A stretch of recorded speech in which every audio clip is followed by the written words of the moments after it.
Hey everyone.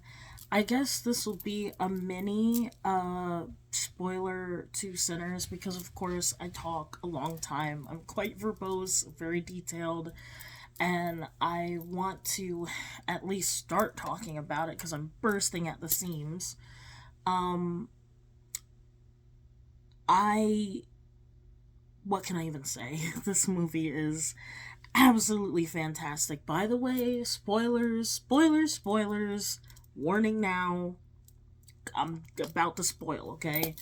Um, I see everyone talking about different aspects of the film. It's like multiple films in one, but I don't really see a lot of people talking about the religious aspects of the film and the varied spirituality of black people from various cultures. If you've studied history, you know that there are many African religions and African practices and Caribbean religions and Caribbean practices that unfortunately are considered taboo, even though the West may refer to all of those under the umbrella of witchcraft. Um, those aren't the names necessarily that they go by, and the perspective that it's inherently evil is also not a perspective that they go by, and a lot of people get taught that they're inherently evil, and also, in addition to that, do not get taught about the evils that have been done in the name of Christianity. And so we get told a lot of lies about there being one truth, and the actual truth is there's just people. There's just people trying to survive, trying to feel a sense of protection, feel a sense of something outside themselves that they can get healing from. Now, I personally identify as an atheist, so I related to. I always confuse the twins. I think it was Smoke was the one who was with Annie. Yeah, and when he said, your spells or herbs or your spiritual practice, it didn't save our baby. It didn't protect our baby. You're saying it protected me up there in Chicago, but it didn't protect our baby, and our baby died. And, she said, well, for some reason, it protected you. And she's like, if you don't believe in it, why are you still wearing the mojo that I gave you?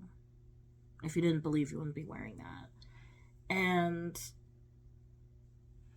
like, I remember in my studies, and I've always been fascinated by different belief systems and studying them. And, when you study enough, you realize a lot of common cores to religions and spiritual practices.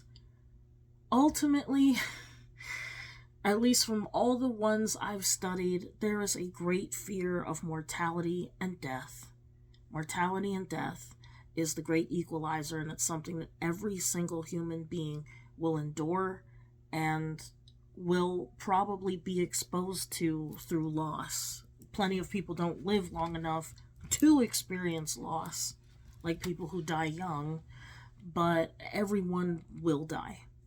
And in my humble opinion, a lot of religions um, are a way to try to heal from that fact and exist with a tolerance and an acceptance of that fact. And in Christianity, as well as other religions, there's the idea of an afterlife.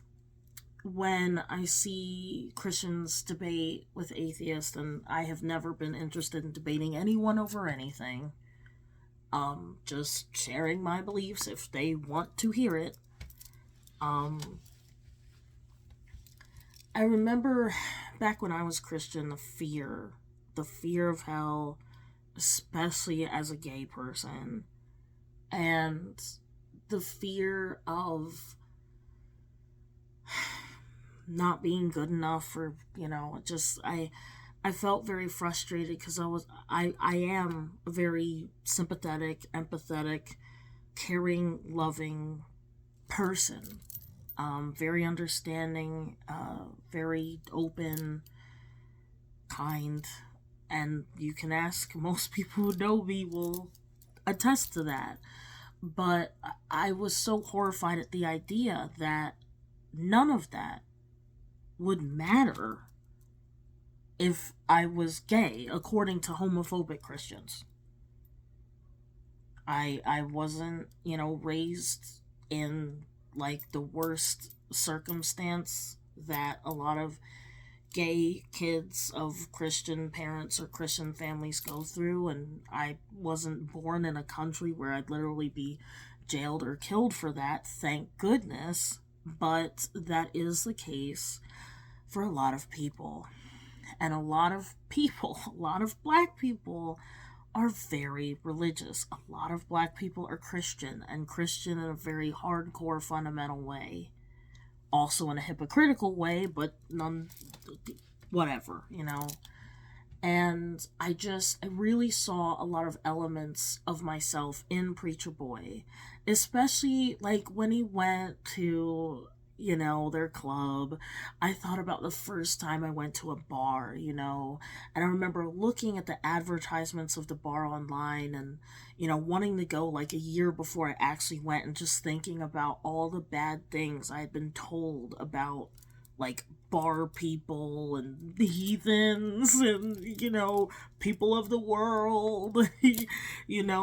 They're gonna take you away from Christ. And like at this point, I was still Christian identifying, but I was on my deconstruction journey, and I was coming out of it. I feel like I had already mentally and emotionally left the relationship, but I still had my Christian ring on my finger, married but separated, right? And getting to be around heathens, and people who have other spiritual practices, I don't know, like, just, there's so many, and that's really the problem of just putting them under one umbrella.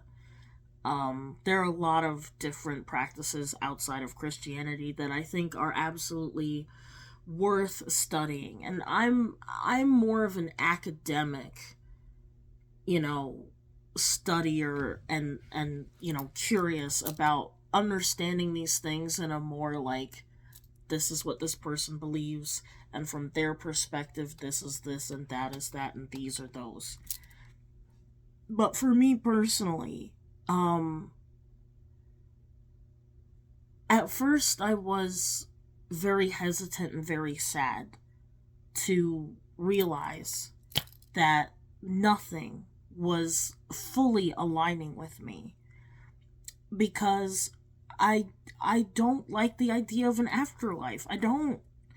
And that's why I appreciate, just the vampires kind of is like, I don't want to exist forever. And I don't think we're meant to exist forever.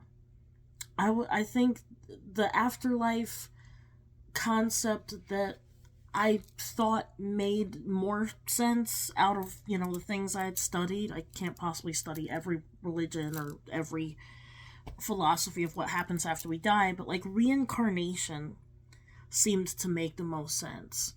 It makes sense to me that what we are, our soul juice, our entity light, it made sense to me for that to be reborn in another life coming after us. That makes sense to me. I feel like reincarnation is absolutely plausible. I can't prove it, but it sounds like something that makes sense. But the idea of heaven, the idea of a place where suffering doesn't exist, no pain exists, um, that sounds nice in theory, but the same people will say, well, when we as humans complain about earthly agony and tragedy and injustice, that you need the pain to feel the good. But then, if that's the case, you can't go to heaven and feel anything. You'll be numb. It's just like drugs. If you're happy every day, then you're not going to realize you're happy every day. And you won't be happy every day. And I know there are constant excuses made, constant loopholes, Well, you just understand that as a human, Your human body only understands those limitations. When you're in your heavenly body, you will be able to feel happiness and joy every day. But I don't buy it. I don't buy it, and it actually sounds very boring. And it wasn't so much like, you know, letting go of the fear of hell and pairing that with also heaven actually not sounding that great. And I never like opened my mind to even asking that question. Like, do I want to go to heaven? Why? Why should I want to go to heaven? Why should I want to exist for all eternity? I want a great life. I want a fantastic life. I know that it doesn't mean everything's going to be great, but I'm happier than I ever have been, and a big source of my anguish was religious trauma. I'm still healing from religious trauma, and a lot of my identities and the way that Christianity is practiced in the United States, but even in other places, this religion unfortunately has a big bigotry problem, a lot of the isms, a lot of the phobias, and I know many will argue, well, that's a human problem. That's something that humans do. But here's the issue when you pair that with religion, and this is happening in our country right now. If God can't be questioned, then anyone speaking out and saying someone's hidden bigotry is wrong because God said so, anyone speaking out and saying, well, that's not right, will then be attacked for being against God. And there's no vetting, there's no way to prove that in a room of, even if you were in a group of 5 people, if they said they heard God personally tell them something, to do something or not do something, and all 5 people say something different, there's nothing to prove what was really said. And we trust clergy members to not use their own egos, use their own agendas, or even have confusion and fear muddy whatever they feel is spiritually speaking to them. We trust them too much. They're humans just like you and me. What makes them any better? I don't even necessarily like the idea of someone being anointed or extra special in a spiritual way, because again, it's like, well, why would they be chosen over anybody else? I'm not saying everyone's like on an equal level of spiritual access, or like even being able to have the depth, to really be a healer, or be a shaman, or an herbal woman, or there's a knowledge you need as well. But I am very cautious, and I feel the same way about mediums, about psychics, about tarot readers, about, I don't know, just, it's like, I'm not saying that everyone who does these things has malice. Everyone who does these things, they there are good people who do them, and there are bad people who do them. There are good prayers, there are bad prayers, there are good spells, there are bad spells. And that's why I like the concept of what I call wicked divinity, and it only being labeled as wicked because people like to say that what someone is doing that they don't agree with is bad and evil. But there's so much common overlap in the things that are done in Christianity that are very similar to the rituals that are done in spirituality. And I don't think, as black people especially, that we should just not even entertain the religions or practices of our ancestors, to just not even investigate or explore or study what it was. And I mean, we're talking about practices for an entire continent over millennia. You know, there isn't just, you can't throw all that into a box and say, oh, that's that evil hoodoo, voodoo, vodun, candomblé. Like, there's so many different types. And just like there's so many different types, there's so many different types of Christianity. So how can Christianity claim that there's one truth when there's Methodists and Anglicans and Lutherans and Presbyterians and Episcopals and Pentecostals and the list goes on. Like, I could go through a whole alphabet of, and then they're Catholics, and then they're Unitarian Universalists, and Jews and Muslims, and I mean, there's so many. There's Buddhism, Taoism, Jainism, Hinduism. Like, it just, the list is so infinite for how people, interpret spiritual paths that people should take. And I'm very much an advocate of do what speaks to you, do what's best for you. There are things that speak to me that don't speak to other people, and there are things that speak to other people that don't speak to me. And I feel that religion is an adult decision. It's an adult decision. And I don't think that children should be pushed to any particular religious path. I know parents need to guide their children into good works, but morality can be practiced secularly. And I'm not saying that all children should be raised secular. I don't agree with that either. But I feel that, children should be exposed to different belief systems, whether they would agree and align with everything or not.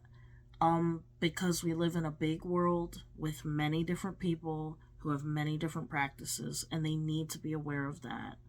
Kids need to be aware that there are other people who think differently than them, and are just as human, just as deserving of love, just as valid and equal as them. And, as a gay woman, I'm going to have some severe wounds from experiencing Christianity's human homophobia, human sexism, human misogyny, and misogynoir. And I said in my poem, it's like, even if you feel that what people turn to that isn't Christian is bad, you really can't blame them or judge them for doing that. Because think about Wicca. What's appealing about Wicca is that it's female oriented, and it's not necessarily that I need a religion that's female oriented, but it's the fact that I've grown up in a patriarchal religion a religion where women are degraded. And, folks will say, well, but Jesus always protected women and cared about women. But Christianity, in the way that it's practiced in the church, insists upon shaming women who are not married, shaming women who don't have children, shaming women who don't want to have children or can't have children, shaming women who are sexually active. I mean, the sexual shame, the purity culture, the grape culture, holding clergy members on such a pedestal that they have impunity no matter who they hurt. It's giving cult. And people who speak out about that problematic reality will get called devils and demons, and you're trying to take people away from the church. And I just want people to be happy and free. Like, that's it. There's no deeper agenda past that. I want to be happy and free. I feel happy and free. And I've seen some YouTubers say that, secular YouTubers who have left the church say that, sometimes Christians harass ex-Christians because they're living a life of happiness and freedom that these Christians were told they can't have without Christ. And it shatters a lot.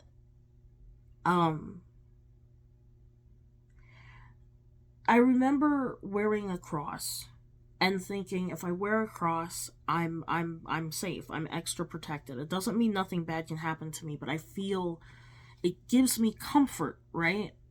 And now I wear ankhs. Now I wear Africa. I wear my heritage, my ancestry on my chest, and that's what brings me comfort. And I've never been to Africa. My African heritage is 7 generations back. An ankh actually looks cross-like, just with a loop. But I want to delve into my roots. I want to speak with my ancestors. Now, I am an atheist. I feel like that's the best way to describe me. I don't really... It's like I want to talk with my ancestors. Do I feel that me, like, speaking out to them is really like connecting to someone who's passed on, and that in another plane, just like a phone call, they're hearing me? Sadly, no, but I'm not saying that someone who does believe that is, like, crazy or a fool. I feel like spiritual stuff is real for the people who believe in it. And one can argue that we just, as humans, there's just something in us that needs something more.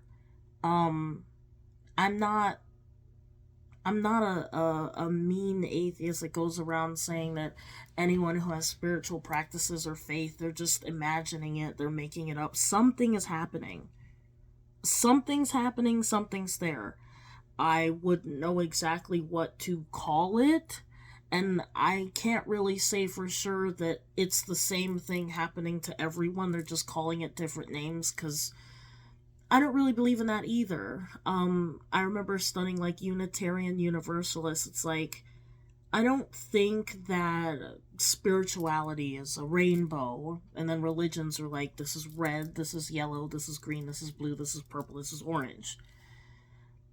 I think it's very individual. Just like when I used to go to church and I went to mass and service, I felt spoken to by very charismatic worship, dancing, singing, yelling, screaming. Like, I actually enjoyed the Pentecostal style, and I grew up, Catholic and Methodist, but also attended a church that shared the building with my father's church, and that was a Hispanic Pentecostal bilingual church. And they also helped me to become fluent in Spanish. But unfortunately, Pentecostals tend to be quite conservative, and unfortunately, as much as I loved everyone there, and I felt that everyone loved me, I knew that I couldn't be honest about my queerness there. And even when I went to Reconciling Ministries churches that were LGBTQ friendly, we're talking stoles with rainbows on them, actively mentioning queerness as, part of human diversity, and them being children of God as well, and just as equal and loved. I just, I felt like I was, I felt like I was trying to make it work when it wasn't working. My heart just, it just wasn't in it. It just wasn't in it. And I don't really feel anything from stones. I like stones. I think they're aesthetically pleasing. I wear them around my neck sometimes because they're pretty, but I don't feel anything when I hold them. But just because I don't doesn't mean that someone else is lying. Like, I really think we need to stop as human beings defining the world's authentic reality just by what is real for us. It's like if I say I don't feel it, so it can't be felt. I can't see it, so it doesn't exist. Like, I don't think anyone should do that in any context, whether it's religious or life experience. As someone who has walked through life as a gay person, as a queer person, as a woman, as a neurodivergent, as someone who has psychological disability or mental illness, as someone who needs medicine to take daily for my bipolar mood disorder, as someone who's had PTSD and SA and DV, abuse in relationships, just, dealt with things that give a really different perspective of life, like all those things combined, even being an artist.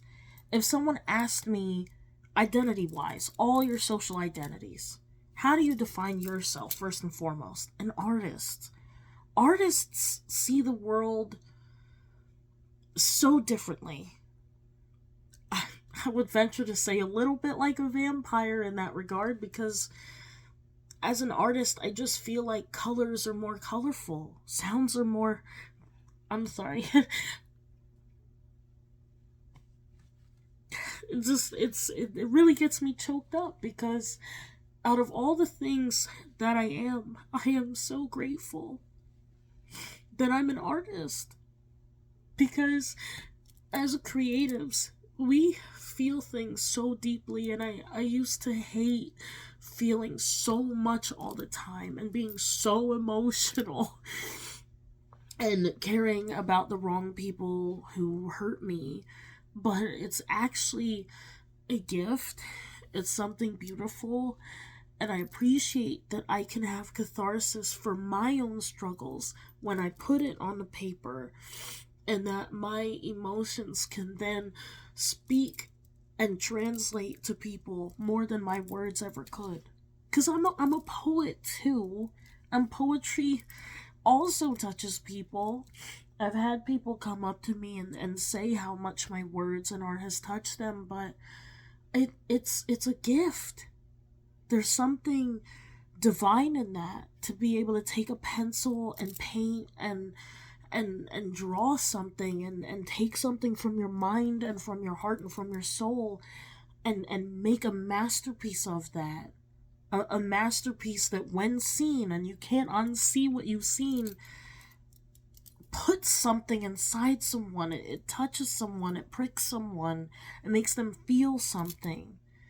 And that's why Preacher Boy's story is so beautiful, because The blues touch people. When I hear that song he sang, I feel a connection. I feel something. So I just wanted to, I know that was a really long, I just, that please play that song when you get a chance. I feel like this movie can touch everybody, not just black people, but like, I really like the inclusion of the Irish backstory. And, the thing is, the concept of whiteness isn't even, it's not a real thing. Blackness either. It's made up. And I'm not getting on some we're all human, we are the world, kumbaya. I mean, these definitions shift and change over time. And people who are from separate tribes, separate ethnicities, they may look the same, but there are plenty of places where these people do not see each other as human, that they can war with one another and be the same race and look, visually the same, and they'll just be like, you're vermin. People who look exactly the same, or people who look similar, because they may have different cultures, they may have a different language, these separations, we do it.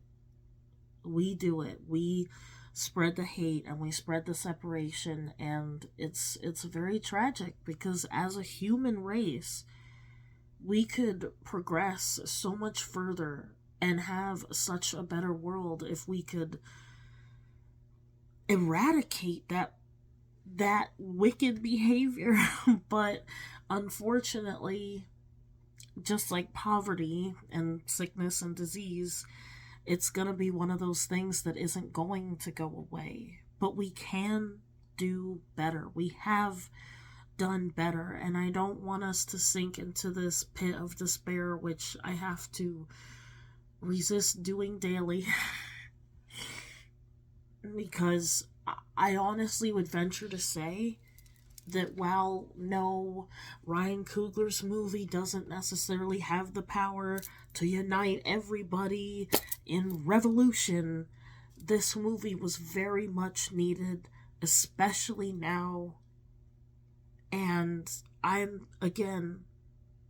the world is better and brighter because we have artists and creators.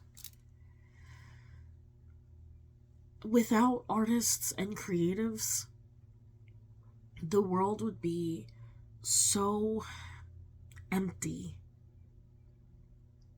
And for people to be able to create and evoke emotion and love and unity is so special. It's so special, and I never want to take for granted my talent or my gift to do so. So, I'm gonna listen to the song some more. I get teary-eyed every time.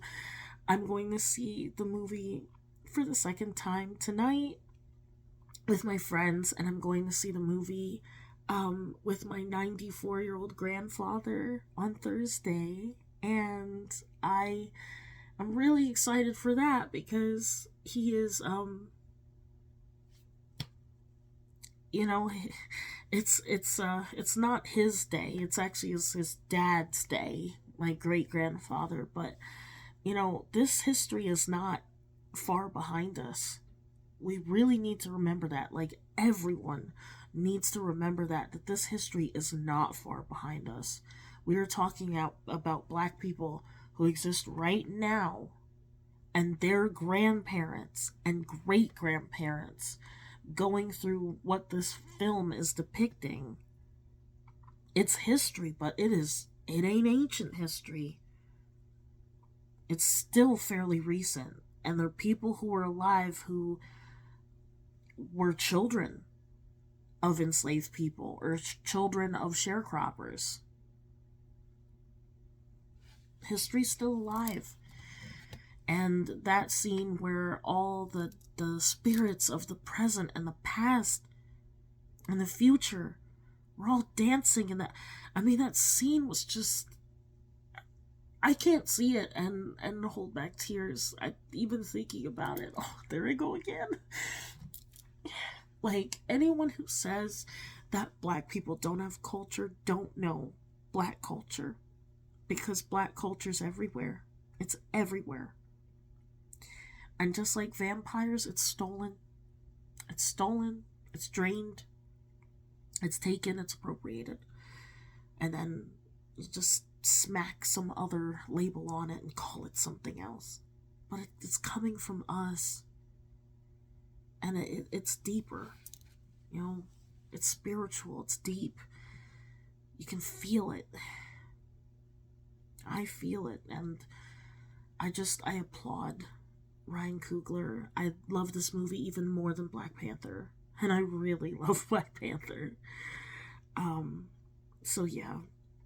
Kudos, and I hope he wins awards for this film, and I can't say enough. So I talked more like about how this like relates to me, and my life experience, but I'm going to do a spoiler movie where I go through like all the movie stuff and talk about my specific feelings about characters and all those other details. I'm a big cinemaphile, so have a great day, everyone. I'm gonna say it for the second and third time now. I'm very excited, and I love you all.